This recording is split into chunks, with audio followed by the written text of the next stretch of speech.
And hello again from WJ Live, powered by the Western Journal. I'm Josh Manning, Deputy Managing Editor for Assignment at the Western Journal.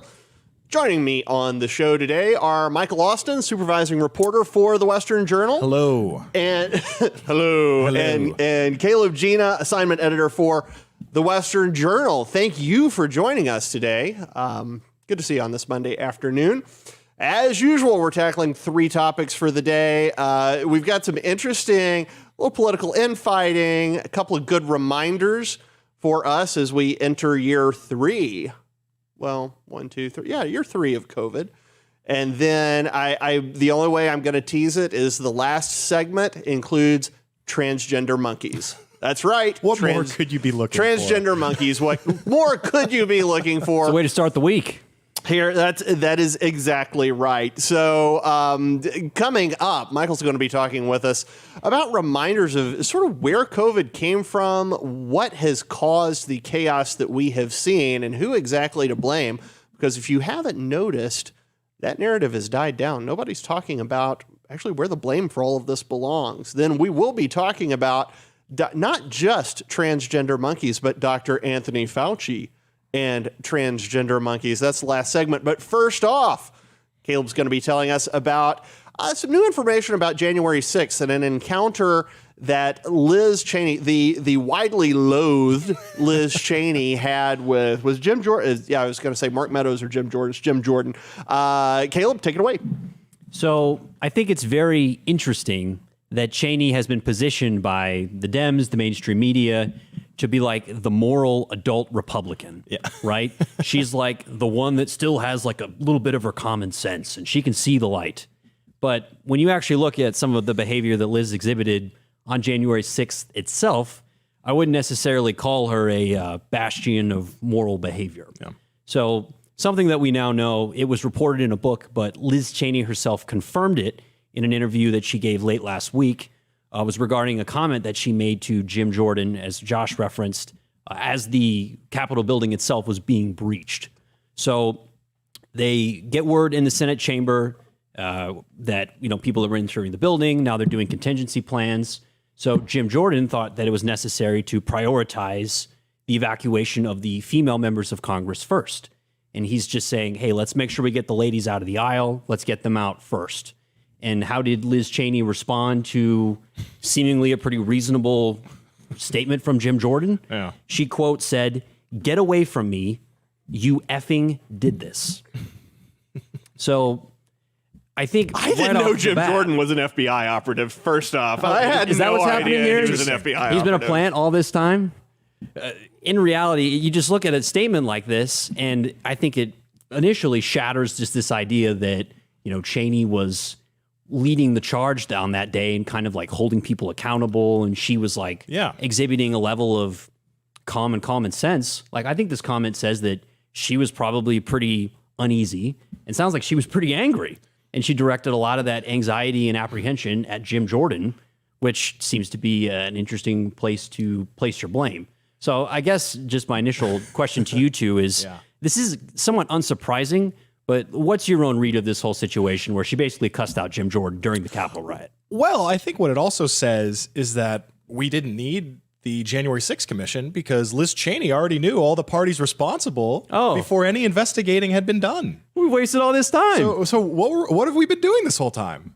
So, yeah, I mean, obviously her, Pelosi, all those people, they were ready to pin this on Trump and pin this on Republicans from the start. That's what I get out of that, even though, largely they're the ones that were upping tensions. They're the ones that were making it socially acceptable to riot and burn things down when you lose. Oh, yeah, confront them in the grocery store. Confront them when they're pumping gas. Doesn't make it any better, the event itself, but still, I mean, it's a joke. And they allowed unbelievable rioting to take place in the midst of the COVID pandemic for months on end. And yet all of a sudden, if they completely set the tone for everything that happened on January 6th. But what bothers me is that we still don't exactly know what happened on January 6th. There's 14,000 hours of footage we've not been able to get yet. They won't let us look at that. They won't let us see all the documents about, how they prepared for January 6th, in terms of security measures and stuff. Pelosi won't hand over any documents of that nature. But, she's holding people responsible for not, showing up because of subpoenas she's issued. Steve Bannon, for instance. So he could be charged for not, abiding by a subpoena, but she can just totally just ignore any request for information that any Republican sends her way, which she has been this whole time. Yeah, I was thinking about that this morning. I mean, where is the accountability there? I mean, that is accountability, showing your work, show the documents. That is accountability. And they can subpoena anything they want. Yeah. Yet they have to disclose nothing. Yeah. So in summary, I think what this proves and shows to me is that Liz Cheney is a partisan hack and partisan for the Democrats. Yeah, she's a pawn at this point, for sure. And she had it. She knew exactly who she was going to blame and how she was going to blame them long before this, this kangaroo court of a commission ever came into being. So that's what that comment shows to me. I think you hit the nail on the head. There's this idea that there was a rush to judgment, and in some ways, maybe that punched her ticket to sit on the select committee. Yes. Because the number one prerequisite, clearly, in order to sit on that thing, was Trump. You blame Trump for inciting a pre-planned insurrection to overthrow the country. Yeah. I mean, that's how Ken Zinger got his, seat, and it looks like that's how Liz got hers as well. Yeah. So that inability to have a common sense conversation about what happened, because I think it's extremely complicated, all of the factors that played into that situation and the Capitol incursion. Well, it's also worth noting that this is the only insurrection I'm aware of where no one has been charged with insurrection or sedition, and we're past a year. And we have people held in prison who've not, as of this point, some of them still haven't seen judges, I think, but I'm not certain. Yeah, I'm not up to date on that. I'm not certain of that, but that's when an insurrection was really a threat. It really almost toppled everything. It's been a year, and they haven't charged one person with insurrection. Those are fraud. Those are federal crimes. Like, you can charge people with sedition and I think I don't know what the exact charge is, but for citing an insurrection and all that. Army of U.S. attorneys out there who they could loose on this. Remember, U.S. attorneys they stopped months ago following through with charges on people who had been arrested for rioting and for destruction of property and those things. Those U.S. attorneys don't have anything to do. They can totally deal with this. The problem is, it doesn't look like there's anything there. And look, if there is something there, if there really was a push for insurrection that day, or if an attempted insurrection happened, show it to us. Show it. Why have you not filed charges? Yeah, we're waiting. Yeah. I think just to put a bow on this conversation, and one question I just want to pose to you two gentlemen is, what's Liz Cheney's political viability going forward? Like, it seems like she wants to run again and to retain her power. Obviously Trump's already endorsed the person who's challenging her.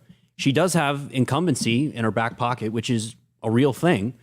Do you guys think that she's toast, or does a lot of the movement kind of have a misread on her ability to keep it going?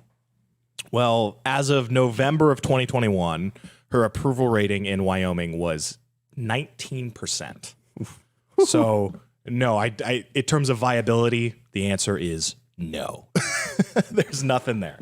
19%. 19%. A month before, it was 27%. November's the last approval rating I could find, and that it was at 19. This is not going to help that. It's not going to skyrocket because she's on this commission. Is she up in 2022? I believe so. Yeah. Yeah. Should never ask things on the air that you haven't asked ahead of time. I hate it when people do that. I'm pretty sure she is. I'm pretty sure she is. No. Well, it's going to be very interesting to see what happens there. I don't know what she's going to. I cannot imagine that she's viable as a Republican.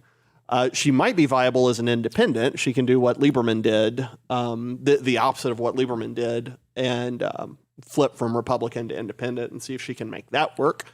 I don't know if it will work or not. She is up in 2022 and she's trailing in the polls. She is, okay. Obviously. Okay. Yeah, I mean, she's been like stripped. There have been county Republican organizations that have.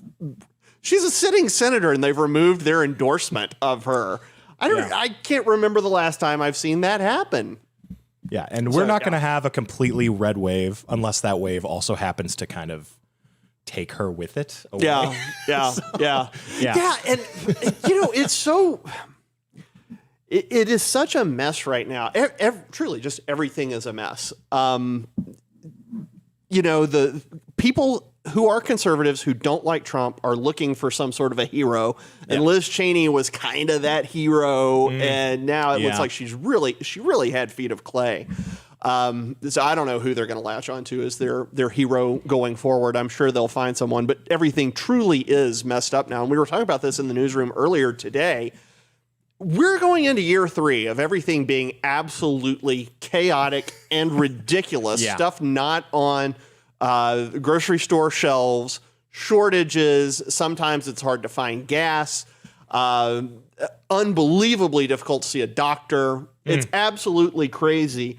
And Michael, it seems to me there's only one or two groups who we can at whose feet we can lay this. Look, this pandemic has been so much worse because of actions that the left has taken, because of being hyperbolic, being doomsday predictors, saying all this stuff that's not true. If you're younger than 65, if you're completely healthy, you don't have much to worry about COVID. If you've caught COVID, if you have antibodies still in your system, you're pretty good. But nonetheless, they're doing mask mandates, vaccine mandates. In a lot of blue states and blue cities, you're not allowed to go anywhere without having your papers, I guess. Your papers, please. Vaccination status. To eat in a restaurant. Yeah, and that's all because of the Dems. And they're, one of the two parties I would say are most responsible. The other one being China, the place that actually that birthed it. Whether they developed the disease or not, they knew of it months ahead of time. And, there was a lot of reports early on in the pandemic that still people abide by that say if they had just warned the rest of the world just a couple months sooner, the majority of the effect of this pandemic could have been avoided. Yeah. And the majority of the deaths of the, sicknesses wouldn't have happened. We wouldn't have had all of this craziness if China just would have warned us instead of trying to cover it up. They let everybody travel for the new year, knowing that there was an infectious disease ripping through their population, and they still let them fly all over the country and all over the world. And, China has largely been able to avoid taking responsibility because the mainstream media really hasn't been covering it. Yeah. And by mainstream, I mean, left-leaning establishment media. Well, and it's against their nature to go after communists anyway. Yeah. But, I think if this were happening now with Biden being president, I think the media would have been far more likely to go after China and lay blame there. But they had a golden opportunity, I think, in their minds, to lay the blame at Trump's feet. And so they never bothered to attack China. And that's why they're still expedient. That's why they're still not blaming China. And they're starting to see. Stuck. They're starting to see. It looks like they're stuck right now. Because it looks like they're starting to have this just dramatic shift in their coverage, this dramatic shift in how they view COVID, masking. They haven't quite gotten there with vaccination yet, but how they view a lot of these things around COVID. And, I saw this segment from CNN from Reliable Sources, which is hilariously called Reliable Sources. There's nothing less reliable. Brian Stelter. There's no sources less reliable than the sources that told Brian Stelter all about Russian collusion. And there's no source less reliable than Brian Stelter. I mean, he's the ultimate. He's the king of it. He traffics in it, but he's the clearinghouse for it. I saw this segment, and aside from a few, statements, Stelter was basically talking like a conservative. He was saying the things that conservatives have been saying forever, and he was kind of doing it under the guise of, well, Omicron is not as serious. So gave him an then excuse. I can take all the conservative positions. And so we have a couple clips for you. We're going to play this first one of basically Stelter just kind of taking some of the conservative positions on COVID. I think we're also potentially seeing and hearing from doomsday doctors who push people toward even more fear, anxiety, and depression. I'm not trying to call out anybody in particular. I think this is obviously really nuanced. But is there an undue amount of fear being spread, especially in those Twitter threads and Facebook posts and, in corners of cable TV where it feels like COVID zero is the only goal? COVID zero, of course, the idea that you can completely eliminate COVID from the environment, which is an impossibility. Fear isn't motivating. Fear just makes people afraid. For me to motivate someone to get a vaccine, to try to lose weight, to reduce their risk for COVID, for example, I don't say, if you don't lose weight, you're going to get COVID and die, or if you don't lose weight, you're going to have a heart attack or stroke. I try to help them with giving them knowledge, giving them tools, giving them information so that they can take that home with them and engage in productive, nuanced behaviors that help them with their unique risk. And, that physician, I don't remember her name, but that physician he had on as a guest, she also said, look, we got to treat people like individuals. We can't just tell people, oh, you're going to die because of COVID. We have to look at their individual, characteristics. Are they old? Are they obese? Do they have, did they have cancer at one time in their lives? That's a huge predictor for, death from COVID. But reasonable things seem to be coming out of the reliable sources, which is a departure from the norm, it seems. Yeah, and it's because we all die so young. We don't live longer than 80 years, so there's not this really long societal memory, unfortunately. But it is remarkable. If you want to be guaranteed to be on the wrong side of an issue, go as far to the left as you can. History will show that you are an absolute fool. And I'm not positive I can think of any exceptions to that. They were positive collectivization and communism was good. They thought eugenics was good. They were positive the war on poverty would work. They thought that accommodating Hitler would work. The only place maybe that they were right, was Vietnam. Maybe. But no matter what, eventually the truth ends up settling, not necessarily on the conservative side, but on the side that is farthest from the left. And this next clip we'll have you weigh in on, Caleb. It's even more shocking to me. I never would have thought that someone on CNN would have ever said something like this about the CDC. And so we're going to pull that clip up for you now. Here's a great example, I think, of how to cover this moment in time. Here's the Today Show. Here's Savannah Guthrie interviewing the CDC director, being very much in touch with the public, recognizing the CDC has turned into a punchline. It is so sad, but it's true. The CDC has turned into a punchline. Watch. All of this mixed messages or new messages has led to a meme on social media poking fun at the CDC's advice. Tweets like CDC now recommends eating straight off the floor at Waffle House. The CDC now says it's in fact okay to eat Tide Pods. The CDC says go ahead and get bangs. It's amusing, people letting off steam, of course, but is there a larger credibility problem with your agency right now? And the answer is yes. There's a huge credibility crisis for the CDC. Go. Sorry. Yeah. No. Much I'd like to say. It's just they've stood by these institutions just ruthlessly without, taking a step back for so long. Yeah.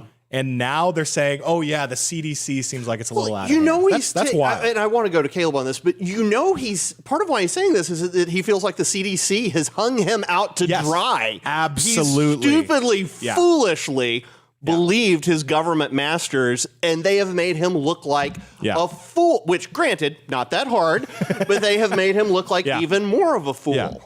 What do you think, Caleb? I'm going to use a sports comparison here. Again, a real shocker, everybody. Yeah. So I kind of see the CDC like a baseball player who's not hitting the Mendoza line. And what the Mendoza line is the minimum expectation as a ball player is you got to hit your weight. Okay. So it's like really kind of the mark of, wow, things are maybe beyond the point of being able to be saved because this guy can't even hit his weight. This is pretty pathetic. Yeah. And if you could get some 400-pounders, though, I'd have to be hitting pretty good. Anyway. The CDC hasn't been hitting the Mendoza line for a really, really long time. Yeah. So in season 1 of COVID, we were like, oh, okay, I think the CDC character maybe missed a couple of pitches here, but I think he'll bounce back and he'll have a nice season. Here we are in season 2. CDC is still striking out relentlessly. As we shovel money into it. So I think we're just at the point now where even the people that are on CNN, like Stelter and all of them, at a certain point, you can't just tell people that the sky is green when it's blue. Yeah. And they're finally having to be forced to acknowledge that this thing has hung them out to dry. A lot of our faith has been misplaced. Yeah. And maybe it took something like Omicron to finally actually pierce through the facade that a lot of these leftists have been living in for the last 18 and months. these people, and Washington Post, New York Times, a lot of left-leaning outlets are starting. You just see them starting to take a shift into kind of this direction. Seems like they're trying to kind of change messaging, perhaps ahead of 2022, the 2022 midterms, which is probably a good strategy. We were talking about this earlier in the newsroom. When was the last time you heard somebody on the left say, "Follow the science"? Yeah. Listen to the science. Guys, I haven't seen a message or a meme like that in weeks. Yeah. In weeks, I think they realize that, thank the Lord, science did eventually begin to win out here. And it's not even that science won out; it's just reality began to win out, and then scientists couldn't help but acknowledge what they were seeing. And look, if everything was working as it should, we should trust certain institutions to speak within their expertise. Okay, the CDC tells us something about public health. Let's take that into account and let's try to change our lifestyles to adjust to that. But the CDC does not speak to its expertise. It speaks to things far outside its expertise. It talks about shutting down the economy. CDC public health experts know nothing about economics. And the reason that their science often doesn't work is the same reason that communism doesn't really work in economics. It's because individuals, when left to their freedom, individuals know about their circumstances. They know what's best for them. And if you let the individuals make all the decisions, give them all the information, all the accurate, true information, but then let them make the decisions. And they tend to always make the best decisions for themselves, their communities, and that branches out into the larger country. When you tell everyone what they have to do and you make one rule for everybody, regardless of circumstance, that's inevitably going to lead to horrible things, horrible side effects, horrible trade-offs happening. That happens with communism, and it happens with letting the CDC basically rule over our country with all these public health recommendations. So you just made me think of something that had not occurred to me until this very moment. You're so right about the CDC jumping out of their expertise, moving beyond their expertise. But the left has loved that. Yeah. They've said, let the scientists, let the doctors do what they do. Of course, follow the science. Yeah. That's been the call through all of this. And so this is the horror that we've ended up with. You know what? We've actually had the reverse happen. We've had the economists running parts of healthcare too. And the left absolutely hates that. Yeah. The left absolutely hates it. Healthcare is a complete disaster because instead of having doctors figure out how to treat patients, you have economists at insurance companies cutting deals with hospitals. Every which way you look at it, when you get people outside of their expertise meddling in other areas, you end up in trouble. And before we get to, that's right, we've not forgotten Dr. Fauci and his transgender monkeys are coming. Oh, I can't wait. One other thing to note on expertise, there was a fantastic piece. I think the Washington Post had it a couple years ago. I'll go back and find it at some point. But they did an interesting study where they took a number of issues at the fore globally. Yeah. And they interviewed people who were fairly liberally educated. That's small L. That means just kind of educated. They knew a lot of different things. They had read a lot of books, but they were not particularly specialized in these topics. So if there's something crazy going on in an East Asian country, they asked some folks who didn't particularly know about East Asia, and then they asked some East Asian experts, and they asked them to predict what was going to happen. In the overwhelming majority of cases, the experts actually got it wrong. And the average Joe, who was well-read, I mean, these are educated people, you have to educate, but they did better predicting accurate, good outcomes. That is remarkable to me. And what they think is that essentially experts are They're confined to their own special little tiny bit of expertise. And it's hilarious when they have like a biologist or something on the news to talk about COVID. It's like, I know a number of biologists, and being a biologist doesn't mean actually much of anything. It means you know some art about animals. Yeah. That's about, if you ask David Berlinski about it, he would say, oh, well, they know a lot of art about animals. That's about it. What you need is a well-rounded understanding of the world. And that is something that no one in the Beltway, no one in the expert classes actually has. So, all right. Now, we promised you at the top of the show, we were going to be bringing you Dr. Fauci and his transgender monkey sideshow. So I am very excited about this. You will forgive me. I'm going to read just a little bit because this is too good not to read. This is not up on WJ. This is one of those times when we actually just pulled from another site that we liked. We're probably going to put a piece together on this, but I wanted to bring it to you first. I'm pulling this from the Washington Free Beacon. The headline, Fauci's NIH division paid $205,000 for researchers to study transgender monkeys. Taxpayer-funded study aimed to explain high rate of HIV in trans women. So they're using transgender monkeys to figure out why transgender women have such higher rates of HIV. Now, we were discussing this earlier today. We were trying to figure out how you have a transgender monkey. Yes. Because how does a monkey know he's stuck in the wrong body? Or can they scan the monkey's brain, and is it a female brain? It's a yeah. Well, and a male monkey? Who knows? It's very difficult to tell. So anyway, we delved into the story and we found the truth. Turns out there don't appear to be transgender monkeys, at least in any real numbers. The study, again, let me read. Fauci's division of the NIH paid over $200,000 to study why transgender women have high rates of HIV by injecting male monkeys with female hormones. How would you like to be one of those monkeys? As part of the study, researchers subject male monkeys to feminizing hormone therapy to study how it impacts the monkey's immune system, according to the NIH. They began running HIV vaccine tests on monkeys a year after Fauci took charge. Each year, the department acquires 400 to 600 rhesus monkeys from South Carolina. So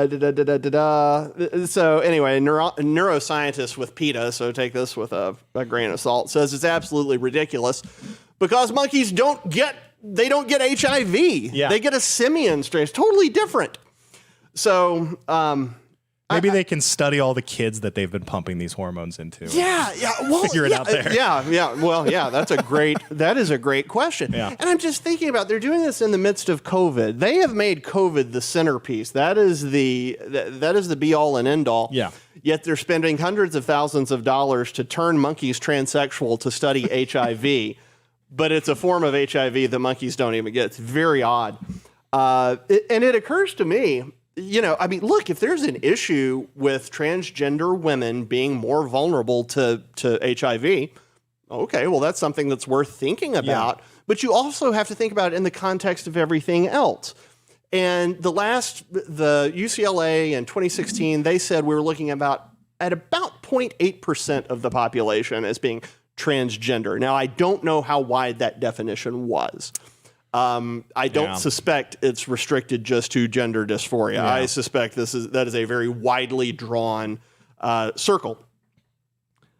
But if we assume that transgenderism is 50-50 male-female, and I don't know if it is or not, that's 0.4% of the population affected by this. Why in the world is the NIH looking at that? Why are they looking at that? Why are we funding that?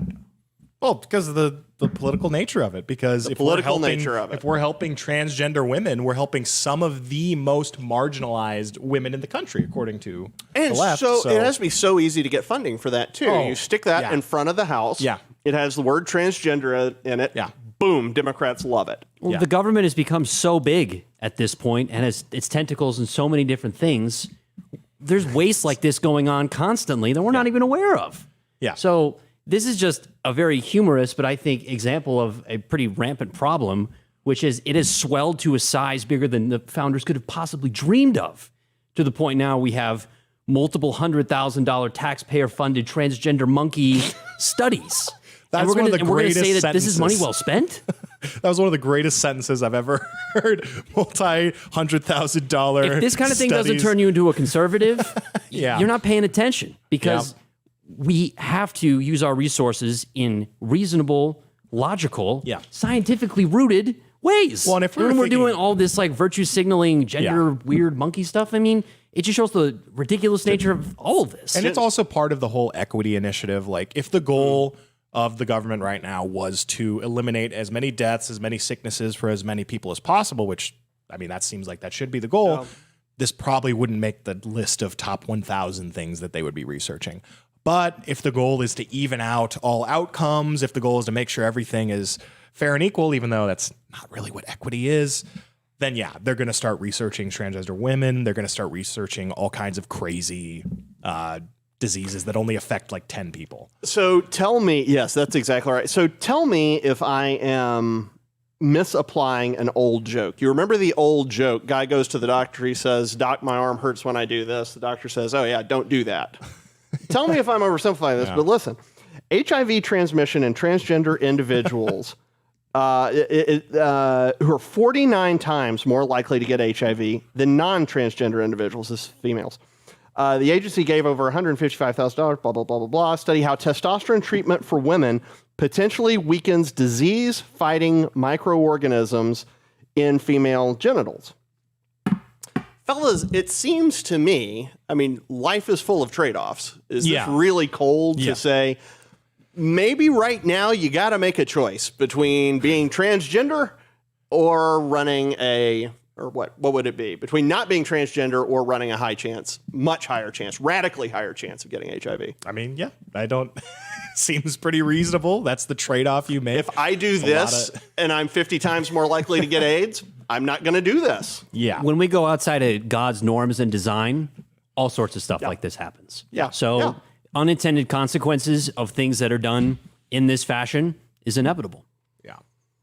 Well, that's it. All right. That's it for us and Dr. Fauci's transgender monkey. What was I'm trying to remember the name, the electric Kool-Aid machine book from the 60s. I can't remember the name of it. If we could put transgender monkeys in there, that would be great. I'm a young guy, so. Oh, gosh, I can't remember. It's all about what's his name in the LSD experiments. I was born in the 90s. Anyway, all right. If you stuck with us through Dr. Fauci's transgender monkey good time sideshow, thank you very much. We will bring you fantastic stories just like this throughout the week. Remember, we are here every Monday, Wednesday, and Friday at 5 p.m. Eastern, 2 p.m. Pacific. 5 p.m. Eastern, 2 p.m. Pacific. If you're watching online, be sure to click the subscribe button. After you click that, you'll be able to click a little bell. A little bell's going to show up. You can click that thing. That'll make sure you get notified when we go live. No shadow banning for us. Finally, if you feel led, and only if you feel led, to directly support us in some way financially, we would be thrilled. You can go to westernjournal.com/join.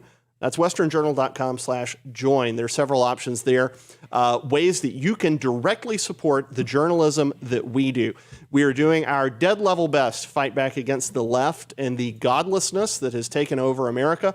We are trying to stand for truth, believe it or not, truth, justice, and the American way. We believe in standing for Christ, standing for Scripture, and standing for conservative Western values. That's what we do here every day. So if you feel led to support us, fantastic. If you don't feel led to, that's fantastic too. Keep watching, keep reading our articles at westernjournal.com. By just doing that, you're supporting us as well. And we're going to look forward to seeing you Wednesday right back here.